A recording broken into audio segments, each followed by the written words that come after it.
Let's talk about titration curves. Let's start with a strong acid being titrated with a strong base. When that happens, this reaction will produce a salt and some water.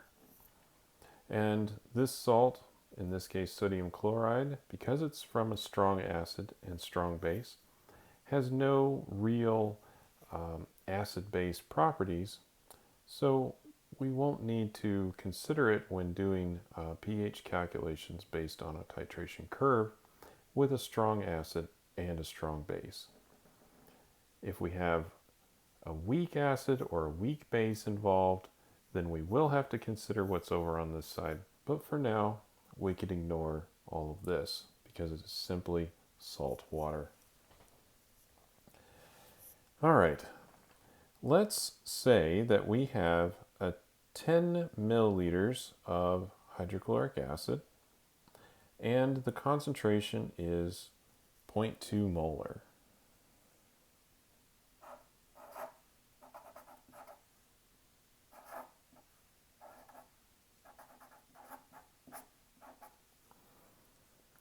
And let's say we're titrating with 0.1 molar NaOH.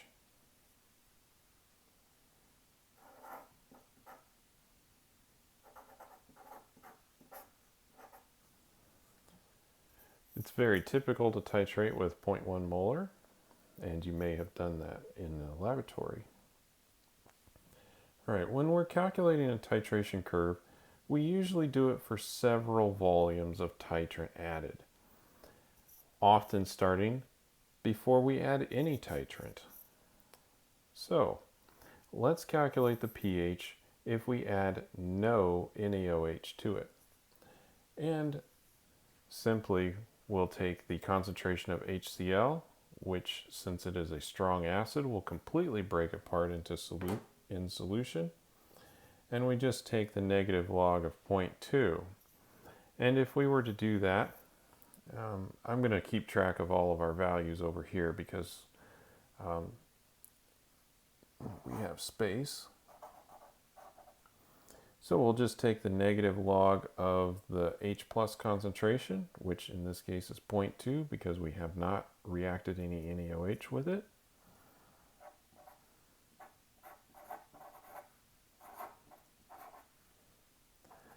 And that is 0.7.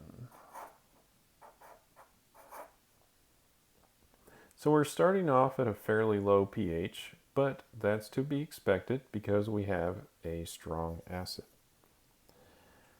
Now let's say that we've added 5 milliliters of titrant.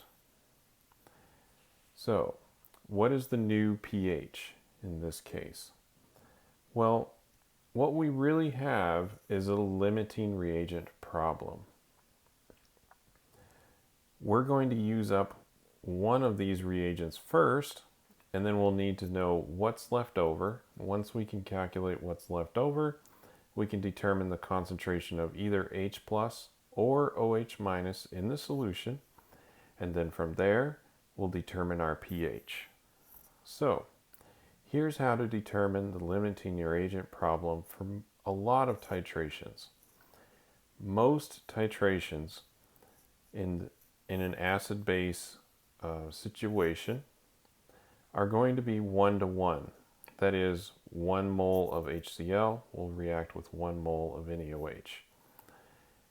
This is also the case when we look at weak acids and weak bases. You generally will have to titrate or calculate 1 mole at a time, even if it has 2 protons, like it's diprotic. You generally calculate 1 mole at a time. So since we're doing that, we'll just write in 5 milliliters right here so that we can start this off. And then we'll just multiply the number of milliliters times the concentration to get ourselves moles, but not just any moles, millimoles. You might ask, where is that coming from? Well, it's simply because when we multiply these two together, the liters portion of this units will cancel, but the milli portion won't. Now, it's perfectly fine if you're more comfortable converting all of these volumes to liters, but you may see that working in millimoles is often quite convenient for the amounts that we end up using in titrations. So if I multiply 10 by 0.2, since I don't have more room over here, I'll just write it below. I will get 2 millimole of H plus. And if I do the same thing with the NaOH, I take 5 milliliters, multiply it by 0.1, I will get 0.5 millimole.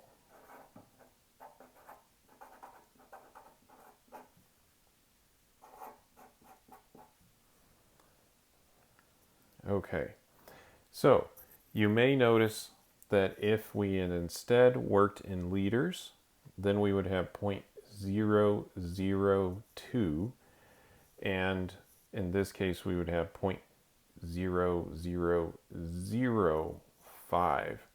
And there's a lot of zeros in there, and sometimes you can make mistakes with that. And you'll also see where it's convenient in the end when we add all of this up. So now on to the limiting reagent problem. Since these react 1-to-1 to each other, 0.5 millimoles of hydroxide will react with 0.5 millimoles of H+, and that will make water. And effectively that's removing 0.5 millimoles of our H+. So let's write that out.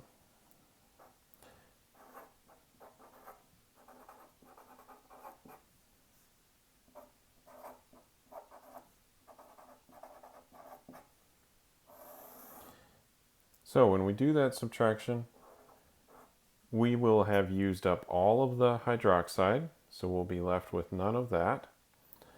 And then when we do over here, we'll have 1.5 millimoles of H+ left. Now, in order to get that into our pH calculation, we actually need to know the concentration of this. Now, we'll need to divide by the volume that this solution is in. It started off having 10 milliliters of volume right here, and we've added 5 milliliters of titrant to it. So our new total volume is 10 plus 5, or 15 milliliters. Now, if we just write that right below here, what will happen by leaving this in milliliters is that milli unit will now cancel out with our millimoles, and we'll be back into moles per liter, which is molarity, and we're ready to put this right into our pH calculation. So for 5 milliliters, we'll take the negative log of 1.5 divided by 15, which is 0.1. And that will be a pH of 1. So the pH has gone up a little bit, and that's to be expected since we added some base to it. Let's do a few more volumes. Now, each time we do this calculation, we start back at 2 millimoles. So let's say that instead of adding just 5, we've added 10 milliliters of titrant. So we're halfway there. If we did that, we'd still have 2 millimole of H+ to start with. We always go back to the start, because otherwise you'd have to like redo some math here in the middle, and that's just going to take extra time. Now, if we switch over to 10 milliliters, I'll just write 10 over here so we remember what we're doing. 10 times 0.1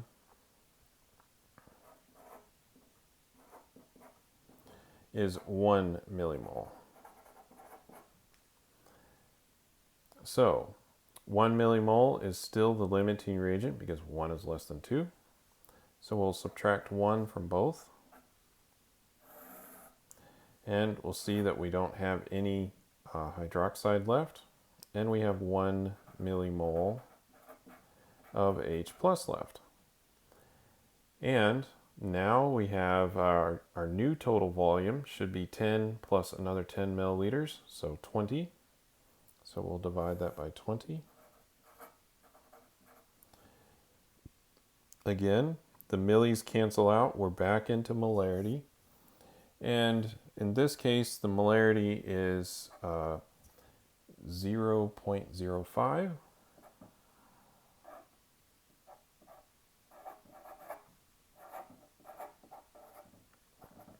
And our pH will be 1.3. So again, went up a little bit.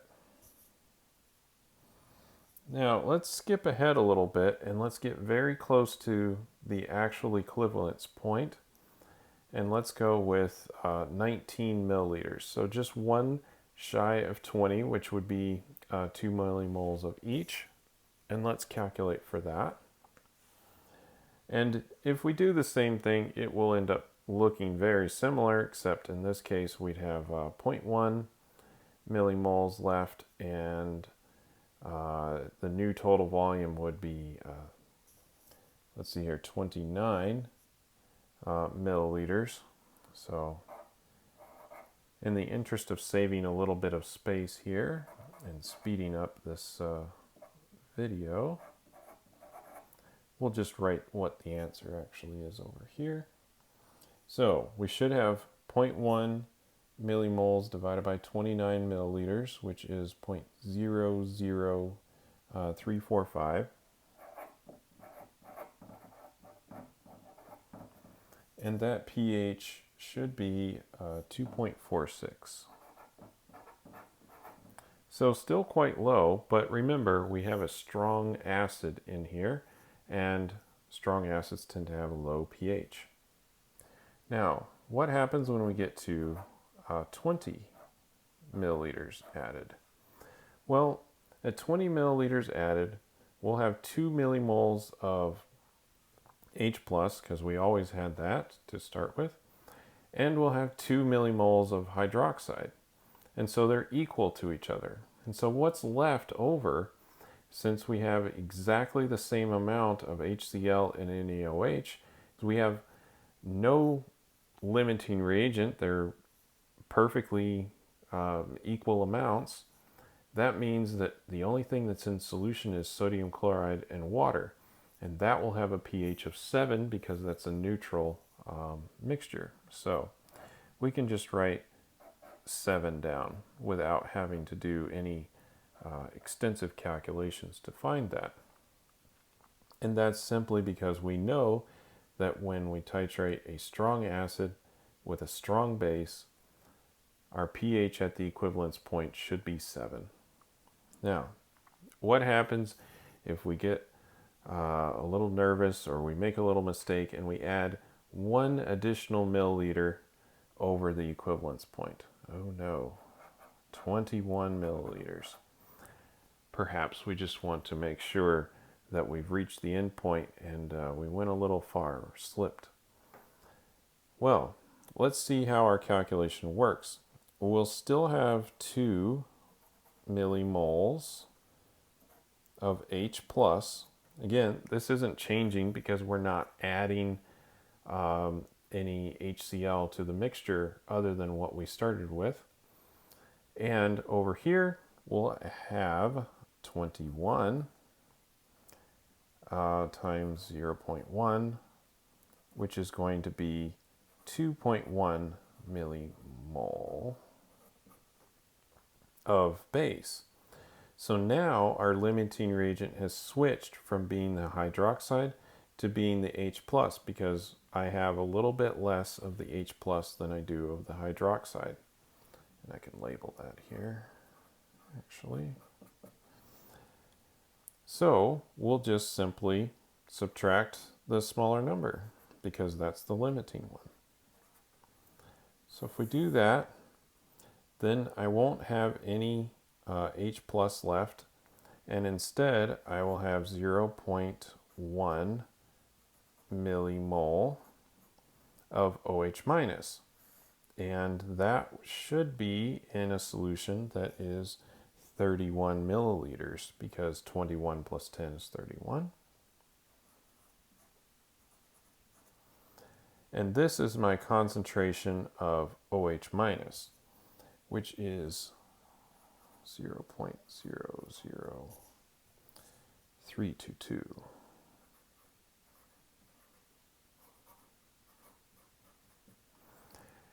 Now, remember, we shouldn't just take negative log of this and put that answer up here. That would be POH. It's okay to calculate POH, but then remember that you'll have to take 14 and subtract the POH value to get pH. But in any case, I have calculated what that is. I tend to like to say 14 plus the log of the hydroxide ion concentration, which is just a modification of pH plus POH equals 14. This is where I got this formula.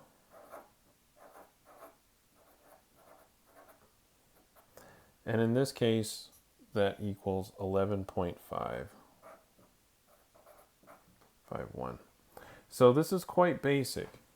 And you may notice that there's quite an increase, even quite a change, just in a few milliliters right here. Just the difference between adding 2 milliliters goes from all the way from very low pH, about 2.5, all the way up to 11.5, which is quite the change. And indeed, there is a reason why I drew the title like this, and that's because titration curves do look like that if we start with an acid and then add a base. And in fact, they can even be a little bit steeper than that, but I was trying to write the words there. Sometimes they can look a lot like this. And that's important for us to realize what a titration curve looks like, because we're going to use the fact that there's a very large change in pH. And when I'm graphing this is volume of titrant added versus pH up here.